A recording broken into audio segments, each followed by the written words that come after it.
Hello friends, barkanmu da wannan lokaci. Zafafan fina-finai guda 5 na musamman wanda babu kamar su a cikin wannan sabon wata da muka shiga. Fim na farko shine Baƙin Mulki wanda kuka daɗe kuna jira. Akwai fim mai suna Mai Laya. Fim ɗin yayi matuƙar kyau ba sai an baka labari ba ka je ka kalla. Muna ƙara gaya wa mutane duk masu buƙatar fina-finan mu yanzu muna tura fina-finan mu ne a Telegram kaɗai banda wasu gurare. Idan kana buƙatar fina-finan mu ko kuma ƙarin bayani akan hakan, akwai lambar wayata akan wannan bidiyo sai ka ɗauka ka maka bibiye mu domin jin ƙarin bayani. Ta hakan ne kaɗai zaka iya samun duk wani fim da kake bukata. Kamar yadda kuke gani wayannan duka sababbin fina-finai ne masu matukar kyau wanda gaskiya fina-finan wannan satin za ku yaba da su, ni na gaya muku. Na haka idan ka ga fim ɗin da kake so a nan kar kai wata ka ɗauka lambar mu ka yi mana magana ko da a WhatsApp ne ko kuma a can Telegram ɗin domin jin ƙarin bayani akan wayannan fina-finan namu.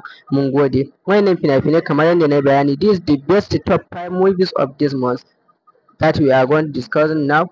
Duk mai buƙatar ya rinka samun fina-finai masu kyau ko kuma ka yi subscribing a cikin wannan channel ɗin tamu domin samun ƙarin bayani da kuma labarai masu